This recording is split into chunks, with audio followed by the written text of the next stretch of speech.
Welcome back. It's been a long time, Scotty, but we've decided to take a couple weeks off and get back into the saddle for another run at a major championship. Here's a quick 30 seconds recap of what we've seen in the last couple weeks that we didn't get to cover. Stuart Sink takes it to the Young Guns at the RBC Heritage. The Aussies, Mark Leishman and Cameron Smith, take the W in the two-man event in New Orleans. Valspar gets a new winner on the tour with the rise of Sam Burns. Rory wins again at Quail Hollow. It's been 550 days since his last victory, but the first as a father. And finally, K.H. Lee inks his first win in the rain at the Byron Nelson in McKinney, Texas. That's then, and this is now. Scott, we have a major this week at Kiawah Island Ocean Course, and it plans to be a beast to win the Wanamaker Trophy. Scotty, what do you got for us? Well, John, good to see you again. Great to be back on. This week's really special for me because I used to be a Class A PGA professional, and this is one of the few events, this in the U.S. Open, that the guys actually get a chance to play at that level with the big boys. So it's always exciting for me to follow the PGA guys, and for many years I knew a bunch of them in there, but now that I'm getting to be a senior, I can probably relate more to the senior guys that play. But there is a young man, Derek Holmes, who manages the PXG store here in Minneapolis, where I got fitted for my PXGs a couple, 3-4 weeks ago. So I'll be following him, cheering him on for sure. But this week, it's really not as much about the players, John, as I think it's about the golf course. Yeah, it's great. You reached out to, being a PGA professional, and what's great about that, and I've worked in the golf business a little bit in the golf shops before, and, there's just 2 weeks that you guys bust your butt, daily, giving lessons and working the shop and managing the shop. And there's 2 weeks, this week and the U.S. Open, that you guys actually have a chance to go try to qualify to get in. So it is kind of fun to see the guys that are not there on a regular basis week to week that we get to root on. So, and you never know, for these guys, they make the cut. It's a nice check for the week for them, so, it's great to see. The golf course, I think we discussed it prior to coming on, but, it's usually talking about this player, you're talking about that player, who's going to be, somebody to think about. I think it's really wide open, and the reason why is, Scott, because of the golf course. I think, we've discussed, it's in May, and the past time when Rory won, it was in August. Golf course is going to be different. But, Bards, we're talking about wind, and I think it's going to be gnarly. Yeah, I agree. I mean, Rory won in 2012 with a 13 under score, but you got to really consider that was, they played that in August, and they're going to play a really different golf course. It looks like there's no chance of rain, but it looks like the winds could go 15, gusting up to 20. And I think you had mentioned before that, they're practicing in east winds or east-southeast, and now it's looking like it's going to be the weekend. It's going to be west and west-southwest winds. Didn't you say that? Yeah. So, if you didn't get there prior and being able to play into the west-southwest wind that's going to be Saturday, Sunday, you're practicing in an east wind that's more or less Monday through Friday. So you're going to play your first 2 rounds in that wind that they've been experiencing Monday, Tuesday, Wednesday. But once Saturday hits, it's going to be fully switched, which, the teeth of the golf course is 14 through 18 coming down that stretch. Yeah. And that is actually based on an east wind. So I actually think it's going to be a little easier coming down the stretch, pending the gusts of wind. But the wind's going to be coming from a different angle. So, Hey, did you see DeChambeau's interview today where he came up with some term about the wind? It's just he goes, oh my, he goes, this, you guys leave this up, but my caddy's baffled because some, Orinoco flow or some deal with the wind.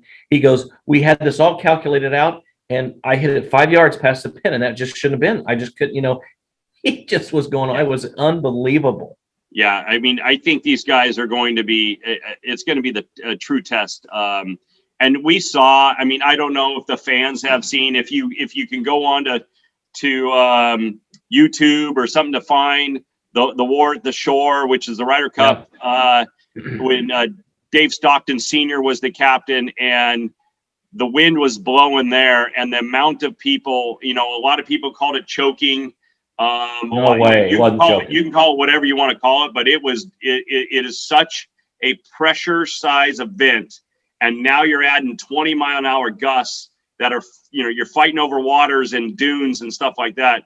The Mark Calcavecchia story was one of the most insane things. He's 4 up with 4 to play, and he loses every hole. And you could tell coming down 17, he couldn't pull the trigger. It was just too gnarly of a golf shot. And so I was watching on 17. I was watching Justin Leonard talk about that, and he said that if they'd ended up losing, I think it was Leonard that said this. It doesn't really matter. It's a comment that matters. Said that if Calcavecchia, if they had lost that Ryder Cup, that Calcavecchia has been quoted as saying, "I might not have played golf again," because he was he was quoted by saying that. Yeah, you probably would have never saw him again. And I've heard some stories that they found Calcavecchia because the guys were all getting together and they're like, "Hey, get him back over here." He was on the beach in the ocean throwing up because he just couldn't handle the pressure that it took to hit these golf shots coming down. And that's what I have a feeling 14 through 18 is going to be, because 14, the par 3, it's just as hard as 17 is. And they added 200 yards to this golf. It's like 4,000 yards on the back 9 alone. Yeah. It's insane. Hey, question for you. What's the most pressure you've ever felt over a golf shot or at a tournament? I'll be honest with you. I think some of it was some of the first tee shots at these U.S. Mid-Ams that like maybe my very first U.S. Mid-Am that I never qualified for an amateur. So probably my very first US Am, that tee shot, I probably maybe it could be a new diet for me. I probably lost about 5 pounds before I hit the tee shot. Jeez. I blew it. Were you at Sea Island? Were we both at Sea Island for the Mid-Am? Yeah. Mm-hmm. Yeah. My first hole there was the 10th hole at par 4, and I blew it right into the junk. That was just a total fan job. But the most nervous I've ever been was on the first tee, which was actually the 10th tee at the US Am. At Hazelton, right. Yeah, oddly enough, in my backyard. I literally, my hands were, and I got the ball on the ground, and all of a sudden I could feel my eyelids start batting up and down. I looked at my caddy, Fitz. I go, "Fitz, I think I'm going to shit my pants, man." I was so nervous. So anyway, point being, the Ryder Cup said you already did, Scotty. Yeah, that ship sailed. Yeah, right. Exactly. Well, I think 17, I'm going to look forward to that. I mean, that whole stretch, you're right, coming in is going to be fantastic. And, as a good player that the things that you can actually deal with and calculate and everything, and as a caddy as well, is you can, if it's hot, it's one thing. If it's cold, it's one thing. If it's rainy, you can handle it. But the wind is one that's just really, really tough. And I think that's what's going to make this a wide open event. Yeah, and it's a good point, because when it switches, right? So you're focused on your lines, and Pete Dye's wife was very influential on raising stuff here, right? So raised all the fairways, and I don't know if she was influential on raising the greens. This does give you a link style golf course, but usually link style golf courses you can run stuff onto, but these are elevated greens that roll off to the side. So it's really not a true links golf course, but it does have that feel to it. But no, that's a good point, because they're not going to be. You're going to have to take. Sorry, the lines that you're going to have to take that you've been taking Monday through Friday are here, and now with the new west wind or south wind, you have to change that line, and that's where that caddy has got to do his homework and say, "Hey, pro, you got to move it over a little bit, or you got to move it over here a little bit to get the line." And that's where the trust is going to come in with the partnership. Well, Alice Dye, first of all, fellow Hoosier. She was an incredible woman and a great player in her own right. But to your point about the greens being up here and the fall offs, it's not linksy, kind of like you said, because you won't see these guys won't be able to putt it as much off there. So a true links course, you can putt it from 20, 30 yards, wherever. But I think that you're going to have to see these guys, these pros, chipping the ball a lot, and that's going to create a lot of bogeys. I think if that wind blows, I think it's going to be. I don't think the winning score, and I'm just going to pull one out of the air, but I would for sure say that it's not going to get to double digits, and I bet 7 or 8 under might win it. I'm right there with you. But there's one thing that I want to talk to you about, because I think the short game is going to be huge in this week, and I'm not going to attempt to say it because I know that you know how to say it. But is the same grass that they're playing on is what you have at Palmetto? I believe so, but since it's an oceanside course, it might be a little different. It's not Zoysia. No, it's Pospolum or what is it called? Like, what is it? Pospolum or I forget. I'm terrible. I don't know what this. That's just. So but again, it's grainy, right? So you know, the chipping is, you know, you can stick the club in the ground. So I really feel like these guys that are really good on that type of grass and where you've seen them win and is the guys that I'm trying to look at that. All right, give me a couple that you think are good pitchers of the ball. So guys that actually have won on this grass that I really like is Victor Hovland. I like that. You know, I think he's got a good short game too. So he's one of the guys that I kind of like. Daniel Berger, Florida State guy. He's grown up and down that coast. He deals with the wind really well too. He's the guy that I'm liking. And the other big hitter, Tony Finau. I threw him out there. Hopefully he gets to win a major. But he's just a ball striker. So that's my top three guys that I'm looking at. Yeah, I'm cheering for Finau. I always do, even though you scooped him up on the pick before I was going to pick him in our picks, which we can talk about later. I think JT's worked hard on his short game. He's turned what was perceived to be a kind of a negative to a positive. And I watched him actually, you know, I watched him on the Golf Channel practice this week. And I think that you can tell since he won, he's got his mojo back. I think he lost his mojo for a while, especially with the whole thing that happened, you know, with his comment and losing some sponsorships. But I think he's got his swag back. I think Xander Schauffele's another guy that's just itching to win a major. I mean, his record's very, very good. I like your pick in Daniel Berger because he's been playing really, really good. John Rahm, I mean, when's he going to win a major? Yeah, I try to stay away from the West Coast kind of situation strictly because of the grass. Yeah. But you know, Justin, you know, the other thing too, and the other way I kind of veered away from Rahm is because of the wind. It can really get on your patience, and you have to be very acceptable of what it's giving you, you know, because you could hit absolutely perfect golf shots that don't go your way. And I just feel like the person that is going to be level-headed through this whole entire week is the one that's going to be successful. I can see that Rahm can get kind of pissed off, and I can see a little bit of JT getting. One thing I do like about JT though, he went there earlier and he's played in different wins. He hasn't played in just one win. So that's one thing I do like about JT is that he went there earlier and actually played in different conditions that they're just going to see this week. So that reminds me of somebody that we talked about earlier. Did you see the interview with Dustin Johnson? Here's a guy who went to Coastal Carolina. He's from South Carolina. And you had to put a firecracker in his ass just to get him to say anything. They go, "Hey, Dustin, how many times have you played Kiawah?" 2012.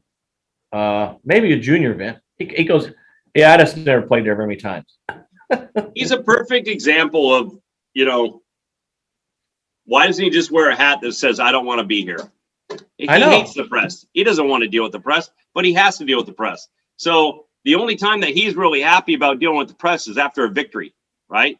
Prior to it, he wants no part of it, right? Wow. He doesn't even know where these golf courses are. He doesn't even know the last tournament he won. Like, he doesn't care. And maybe being like that actually helps him succeed on the golf course because he's really not thinking, right? Yeah, I agree with that. Thinking for him. Yeah, I agree with that. I mean, to each his own. That's what makes him who he is. He certainly doesn't help out with sponsorships or, you know, you can't really teach personality. And he obviously didn't get taught very much of it as a young kid. And that's, you know, it is what it is. Who was the guy? Oh, he played on the Ryder Cup team that did the horse thing. Bo, was it? He played in Kentucky. Yeah. No, he was from the panhandle of Florida. Not JB Holmes. No, the tournament was at Valhalla in Kentucky. Oh, yeah. What was that guy's name? Yeah. Bo. Anyway, he was hilarious, but he was also, you know, probably not a Rhodes Scholar, and that served him well because, you know, he just liked to hunt and fish and just a good. I can't believe we can't remember his name. I bet you when we're done, we'll remember it. Right. What other players are you looking at? I mean, I kind of think Abraham Answer's one of my sleepers. So why? Yeah, I'm interested to hear why. because he's just consistent, and you look at his finishes, he drives the ball well. He's absolutely been knocking on the door, and I like his. I can't quote you. I can't do a Brandel Chambly and quote you exactly how many top tens and which way his underwear fit and all that stuff. But I've followed him enough, and he just keeps staying on my radar. And I'm looking. We haven't talked about Jordan Spieth either. Yeah, exactly. And the one thing that kind of threw me off of Jordan Spieth is he couldn't get out in time on Sunday because of the Dallas weather. He didn't get there till Monday afternoon. So he's never seen the golf course before, and he's going to have to figure it out in 2 days, Tuesday, Wednesday. So he's never seen the course? He's never been there before. Well, you know what? Yeah. Sometimes it's like Palmetto. I can't wait to have you down to Aiken to play Palmetto. Yeah. The first time you play Palmetto, it's like 6,300 yards, and you're like, God, this is easy. And you stuff them in there, and you might, par 71, you might shoot 70, 71, 72, or 3. Then it's like the next 2-3 times you play it, you start understanding where all of a sudden you can't miss it there. You can't miss it there. Right. Yeah. So there could be some dumb luck to that too, Yeah. Yeah. So that was the one thing that kind of shied me away from that. Some other guys that, I think about Webb Simpson, who lives right up the road. I don't know. I just don't know about his ball flight in the wind. That's why I'm saying DeChambeau. He just wants to tee it up and hit it straight. I just don't know how he's going to flight the golf ball. Although, he played at SMU, so he's probably played in a lot of wind in Dallas. So is Scotty Scheffler, but and I like Scheffler. He bombs it, and he's one of the better drivers. They were talking to DeChambeau, and he said that he thought, you talk about ball striking, this, that, and the other. He said he really thinks that this golf course, that it's going to be the person that drives it the best and putts it well. It's not as much as a ball striking course as maybe, another Pete Dye course like TPC Sawgrass or somewhere. That's more of a ball striker's course. And that's where he, his short games, that's the other guy. I kind of almost figured, like, is Patrick Reed a guy to think about here? Is because his short game's really good too, right? By the way, I don't like to think about Patrick Reed because I don't like. Yeah. You're a pet. And then, so I thought about the guys from overseas. I thought about Tyrell Hatton. He's played pretty consistent.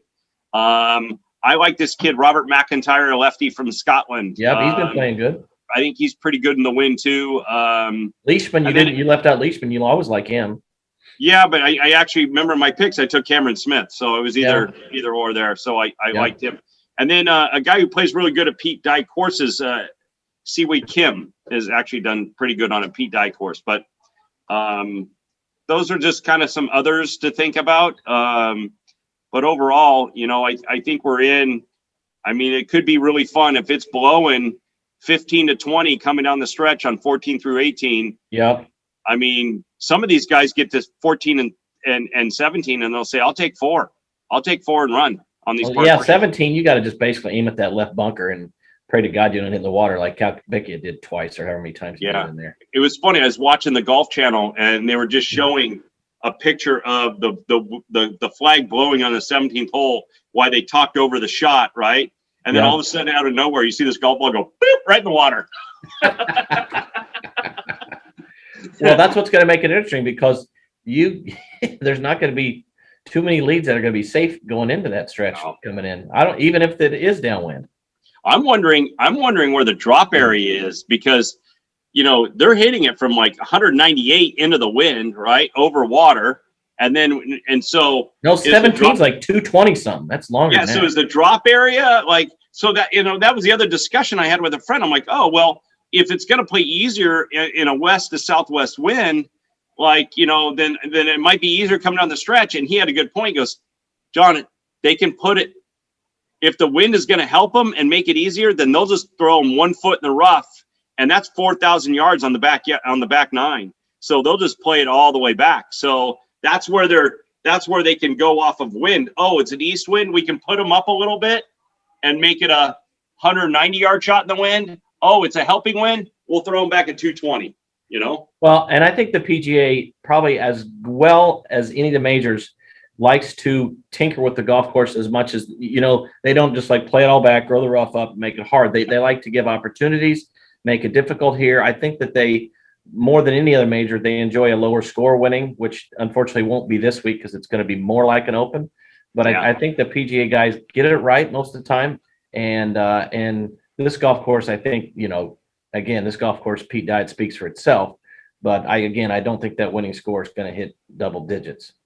Yeah, because I agree. And the other thing too is in August, right? That golf course is softer, so it's easier to throw balls on the green, stop them in August. With May, and now that it's in May, they're able to grow some rough there. So Right. There is a little bit of rough there off the fairways. It's just not fairway and pampas grass, stuff like that. So Hey, I got a couple other questions. Yeah. What the hell is there some kind of rumor about DJ got in a car accident or something? just a rumor. Just a rumor. He didn't fall down the stairs or chase somebody's wife No. or anything this week? No news on it. It was just a rumor. What about where's Waldo Matthew Wolff? So that's something to a little bit to discuss, because that has just been quiet as quiet gets. And you and I have gone back and forth on this and what we think it is. I've tried to go to my people on the grounds and talk to them, and there's nothing there. And I'm wondering, and I know that you discussed it. We've discussed it. We're not going to speculate, but is there, because he's not succeeding at the level that his other people, like, remember, he got off to a hot start. He won in Minnesota, right? The 3M, right? And yes, and he started beat getting hot, and then all of a sudden he didn't start playing well, and then all of a sudden he got hurt, and then all of a sudden he's WD and all this kind of stuff. And I just hope there's not a depression issue or some type of an issue there going that's making him wanting to take a step away from the golf course. And look at this golf course is a perfect example. If you're not playing well and you try to go out there on that golf course at 7,800 yards and try to play in a 20-mile-an-hour wind, right, you're going to shoot a million, right? Trunk slam. And that's what right, and that's what the talk is. As you're watching some of these guys on the golf course, they come up and they interview some of these players, and I'll throw it at you.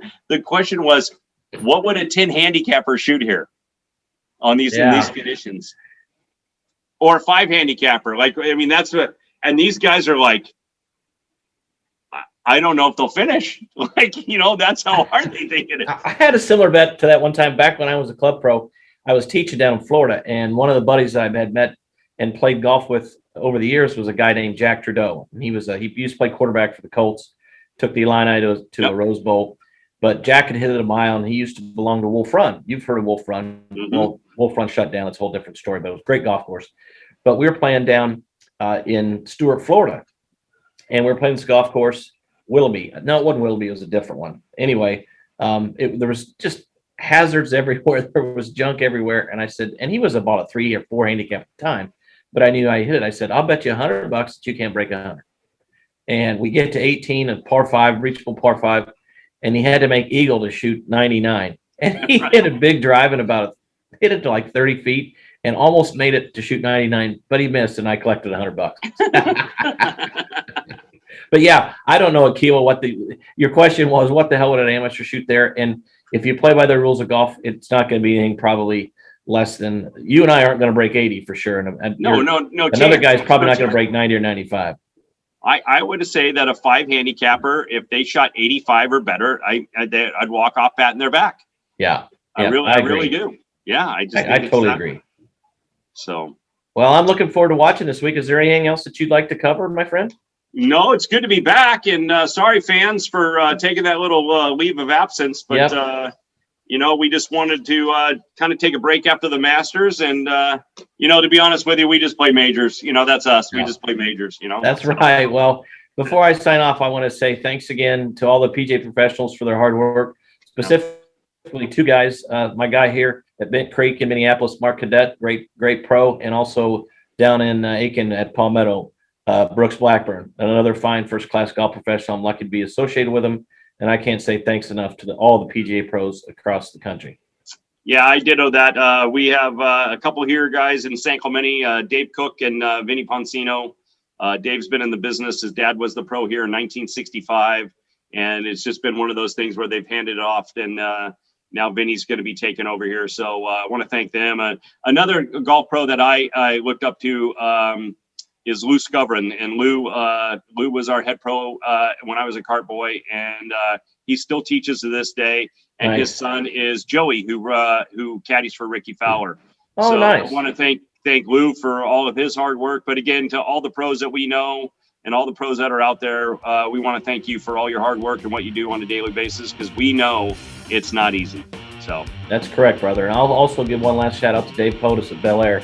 I was with Dave at Minneapolis Golf Club for many years, and you know Dave, and he's a first class guy. It was good seeing him a couple months ago out in the desert and playing golf. So special week for me. I've got my PGA Class A card right up on the wall. Got it framed right up on the wall. So good luck to all the players today. Good luck to the PGA pros, and I'll let you tie up with a bow. Just one real quick. I mean, being a PGA, POTUS could be officiating out there, right? He probably Or does he just do the he US definitely Open? 100% is there. Yeah. And you'll see him with one of the final groups probably on the weekend. And Dave's great at. He always wiggles his way. He knows where the he knows where the camera angles are. So he'll be on there 100%. Right. All right. For Scotty, I'm John. Thank you very much, and we'll see you in the fairway.